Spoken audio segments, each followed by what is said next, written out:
இதான் நான். இது இல்ல, கொஞ்சம் சைட்ல திருப்புங்க. இதான் நான்.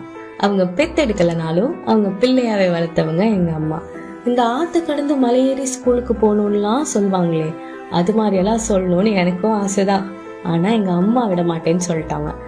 புது சைக்கிள், புது பேக், தினமும் விதவிதமா லஞ்சுன்னு நான் கேக்குறதுக்கு முன்னாடியே கொடுத்துருவாங்க எங்க அம்மா. கொஞ்சம் உடம்பு சரியில்லைனாலும் துடிச்சு போயிடுவாங்க. எனக்கு தேவையானதை எனக்கு முன்னாடியே யோசிச்சு கையில கொடுத்துருவாங்க. அப்புறம் ஸ்கூல் முடிச்சு காலேஜ் போன உடனே புது ஸ்கூட்டர், லேப்டாப்னு எங்க அம்மாவோட செல்ல பிள்ளை தான்னு வச்சுக்கோங்களேன். ஆனா எல்லா பொண்ணுங்க மாதிரியும் நானும் எங்க அம்மா விட்டுட்டு போற நாள் வந்துச்சு. தாலிக்கு தங்கத்தையும் கொடுத்து தாய் வீட்டு சீரையும் அவங்க ஆசீர்வாதத்தோட கொடுத்து அமிச்சாங்க. அதுக்கப்புறம் ஒரு நாள் ஒரு பிஞ்சு கை என் விரலை பிடிச்சு அம்மான்னு கூப்பிடும் போது எங்க அம்மா என் கைய பிடிச்சுக்கிட்டாங்க. பயப்படாத, அம்மா இருக்கேன்னு. இதான் என் வீடு, இவங்கதான் என் அம்மா, எங்க எல்லாரோட அம்மா எப்பவுமே.